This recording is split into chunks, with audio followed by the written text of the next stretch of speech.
If you want to make a thriller, this ain't the way to do it, cause money ain't for nothing and the script is free. Of thrills, that is.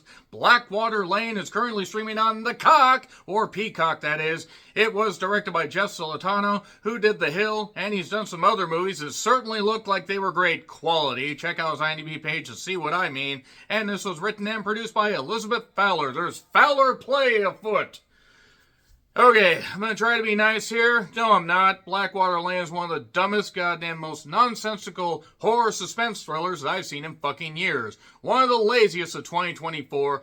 Me oh my, down on the cliche bayou. What the fuck were they thinking here? Minka Kelly, remember Minka Kelly? She was in The Roommate. I hated The Roommate because they implied that they did something to a kitten. They actually didn't, but still. She plays Cass, who is married to Matthew, played by Dermot Mulroney, who is in about his 20th movie in this entire decade.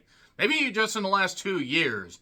Because he was in a lot of shit that I saw last year. He was in Scream 6, and he was in a couple other projects, but whatever. He's staying busy. That's good. He's come a long way from My Best Friend's Wedding, and by a long way, I mean steep into a goddamn ravine where he's not going to pull his career out of. Whatever, he's getting paid, it's fine. So, Maggie Grace is also in this.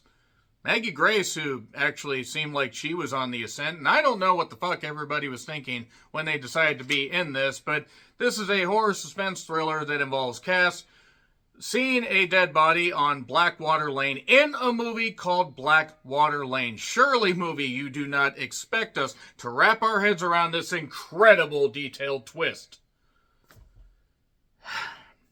You know, this is closing in on 250 movies that I've seen for this year, and this is one of the dumbest fucking things I have seen.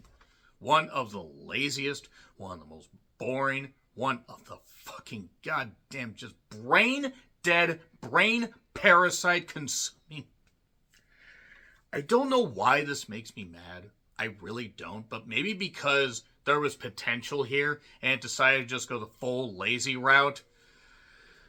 So, yeah, soon after discovering this, stalled car on the road, and it turns out that actually somebody was murdered, oh no, she's suspecting, Cass that is, that somebody's coming after her, and then certain things occur that basically make it very obvious where the thing's going, and then the more twists they try to throw on, it becomes obvious what the actual twist will be. If you can't figure out within the first 10 minutes where this movie is going, I don't know what to tell you, and I understand that some movies, or people may just go into these movies expecting to be entertained. That only helps if you have any fucking entertainment to go with it. It's not atmospheric. Sometimes it's so goddamn dark you can't see what's going on. The third act is so goddamn choppily edited. It's actually impressive. Just let's throw everything in there. Let's just have these characters do this and this and this, and wait, how'd they get over here? Never mind that, they're back over here now.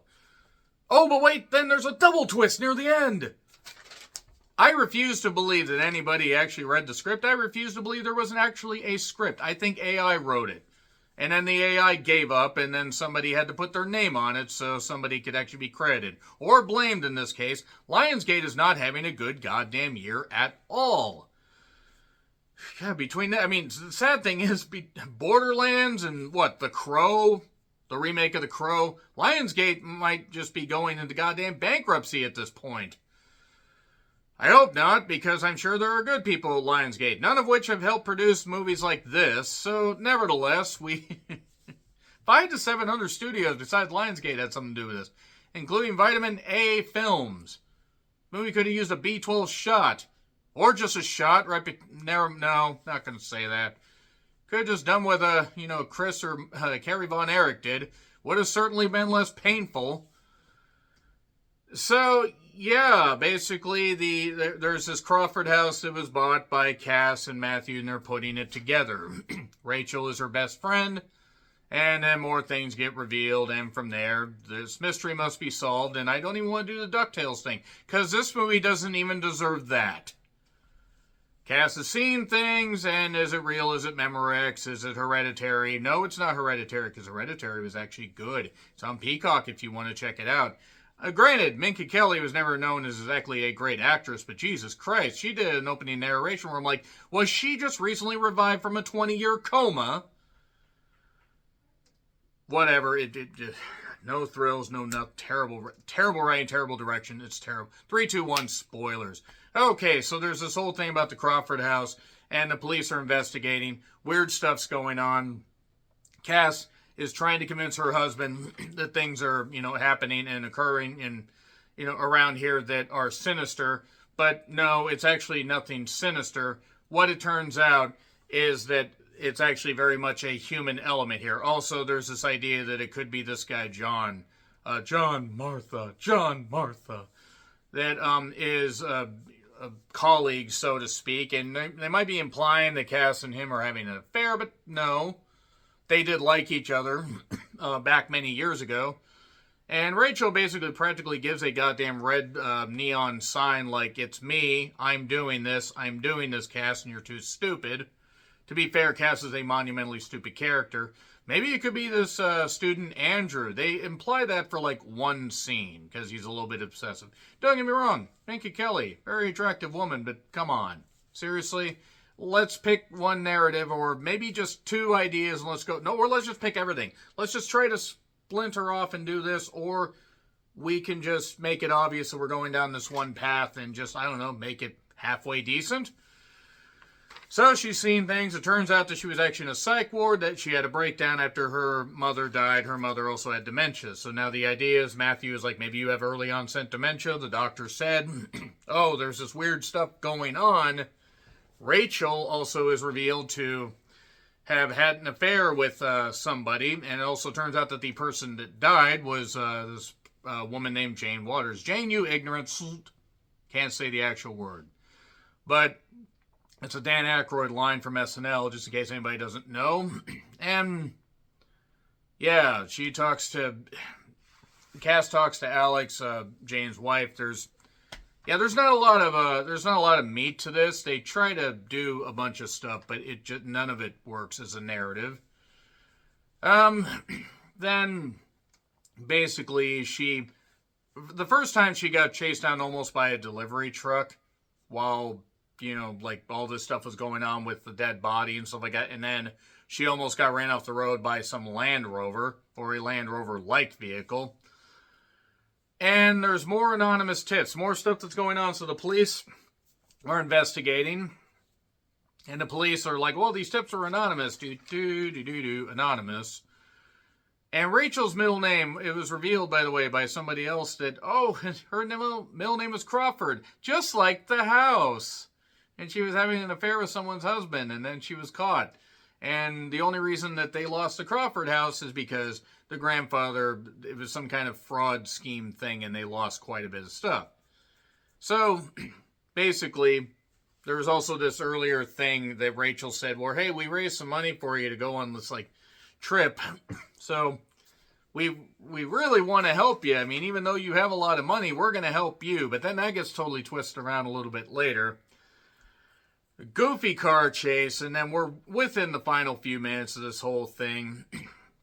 There was a second contract signed for an alarm deal, and it turns out that Matthew has been, helping orchestrate this whole thing, along with Rachel, because they were having an affair. They set this whole thing up to basically drive Minka Kelly's character completely insane, to make her end her life so they could get the house.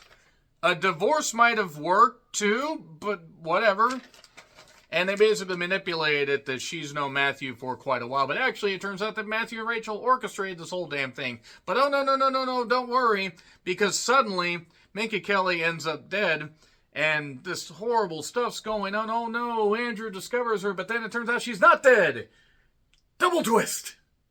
Because then she runs out the goddamn thing runs out the house after John tries to help her but gets knocked out.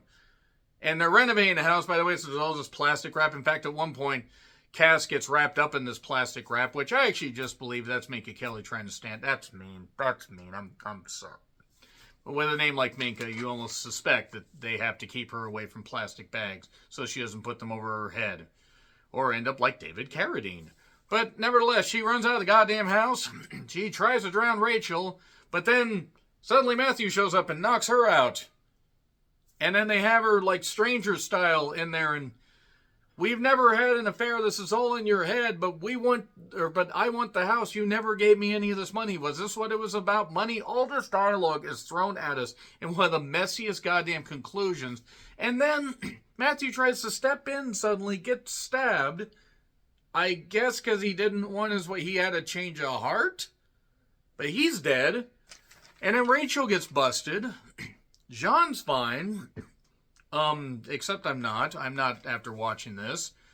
But then, basically, the whole narration deal was Minka Kelly explaining to Alex, Jane's husband, Jane's husband, about all this stuff. And I'm very sorry about your wife that we did know, but yeah, that was it, basically. And then there's 3 guarantees in life, death, taxes, and Blackwater Lane being a terrible goddamn movie. Fuck everybody involved in this goddamn fiasco. How dare you? How dare you call yourself purported writers, directors, and anybody involved in this? How dare you say that you have any talent to do something like this when you obviously did not display it?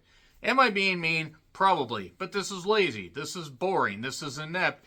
And somehow, in trying to add more layers to it, it shaves off more layers to the point where rice paper is thicker than this script. It gets an F. It's terrible. Agree, disagree what I said? Like, share, subscribe, Twitter handle in the description. I'm John Retlin. I'll see you soon.